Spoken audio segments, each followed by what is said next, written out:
विश्व जनसंख्या दिवस पर पूरे देश में जागरूकता कार्यक्रम चलाए गए और लोगों को समझाने की कोशिश की गई कि जो जनसंख्या अभी बढ़ रही है जिस तेजी से, अगर वो इसी तेजी से बढ़ती रही तो एक दिन भारत की डेमोग्राफी चेंज हो जाएगी और यहां संसाधन कम पड़ जाएंगे, अफरा तफरी का माहौल भी हो सकता है। इस तरह के कार्यक्रम में आपको बताएं, पूरे प्रदेश में, देश में जगह जगह कार्यक्रम किए गए थे, लेकिन योगी आदित्यनाथ जी ने एक टिप्पणी से एक चर्चा को छेड़ दिया और उन्होंने कहा कि एक विशेष वर्ग की जनसंख्या बड़ी तेजी से बढ़ रही है, इसके लिए विचार करने की जरूरत है। बगैर किसी का नाम लिए योगी आदित्यनाथ जी ने लखनऊ के एक कार्यक्रम में यह जो घोषणा की, उन्होंने कहा कि एक वर्ग की आबादी बढ़ने से अराजकता फैल जाएगी और जनसंख्या का असंतुलन नहीं होना चाहिए।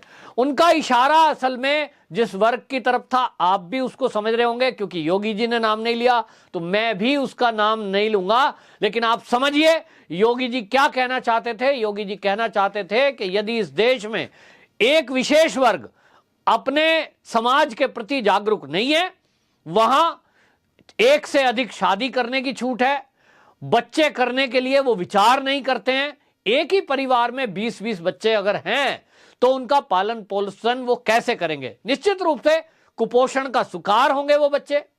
महिलाओं की मातृत्व दर जो है उसमें कमी आएगी, क्योंकि जो मातृत्व दर है हमारे यहाँ, जो मृत्यु दर है मातृत्व की, उसको कम करने के लिए सरकारें ध्यान दे रही हैं।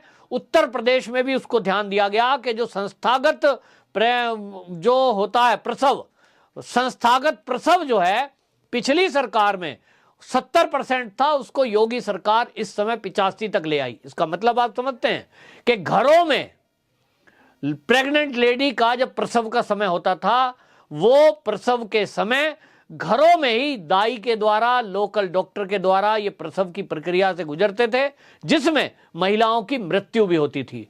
योगी सरकार आई तो इस पर ध्यान दिया गया कि जैसे ही कोई गर्भवती स्त्री होगी उसको जो वहां एरिया के स्वास्थ्य कर्मी हैं उनके जरिए और जो आशा वर्कर हैं उनके जरिए कांटेक्ट किया जाता है और प्रथम महीने से ही उनको दवाई गोली और स्वास्थ्य का ध्यान रखा जाता है और उसके लिए प्रोत्साहन राशि भी तय की गई, प्रोत्साहन की किट दी गई, जिसका परिणाम यह हुआ कि अब हॉस्पिटल तक प्रसव के लिए महिलाएं पहुंच रही हैं, जिनकी दर में वृद्धि लगभग 15% हुई।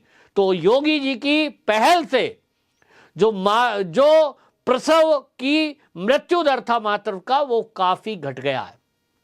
लेकिन योगी आदित्यनाथ जी ने जो चिंता व्यक्त की वो बढ़ती हुई जनसंख्या पर, क्योंकि हमने देखा कि जब कोरोना काल आया, इस कोरोना काल में अचानक से सब लोगों को अस्पताल की आवश्यकता पड़ी।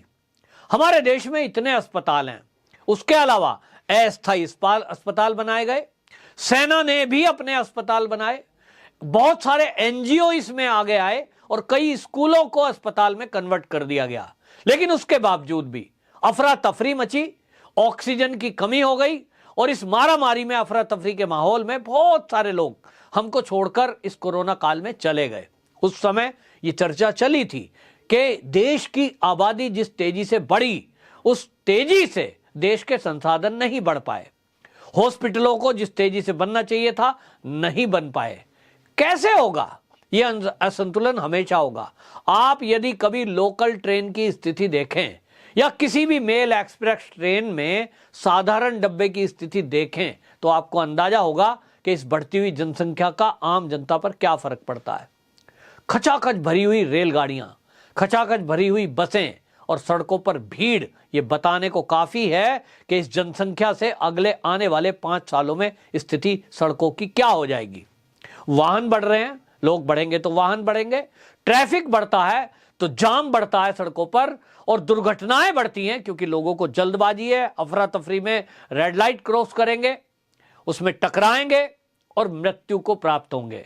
इसी तरह से हम देख रहे हैं कि बहुत सारे वैज्ञानिक ये कह चुके हैं कि जिस तरह से जल का स्तर भूमि के नीचे घटता जा रहा है, आज जहां 50 फुट पर पानी आता था कुछ साल पहले, आज वहां 250-300 फुट पर पानी का लेवल पहुंच गया है।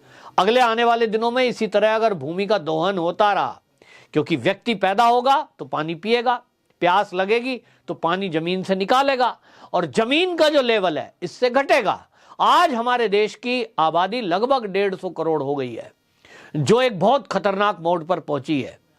चाइना जैसा देश, वहां वृद्धों की जो स्थिति बढ़ी है, अब चीन में तो सुनते हैं कि वहां जो बुजुर्ग हो जाते हैं, बुढ़े हो जाते हैं, उनको गोली मार दी जाती है।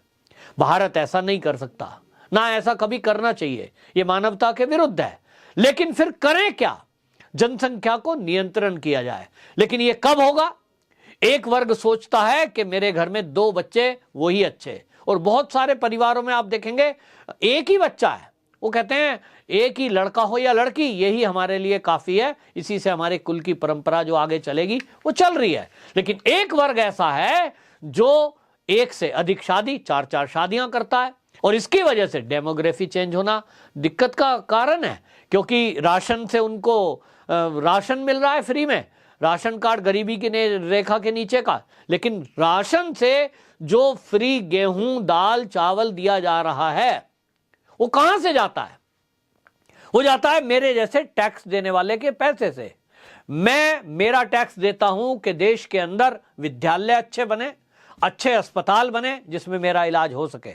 लेकिन आज सरकारी अस्पतालों की स्थिति क्या है? वो किसी से छुपी है क्या? आप जाके देख लो किसी भी सरकारी अस्पताल में, क्योंकि सरकारी अस्पताल अगर बने तो वो मेरे और आप जैसे आम आदमी के टैक्स से बने हैं।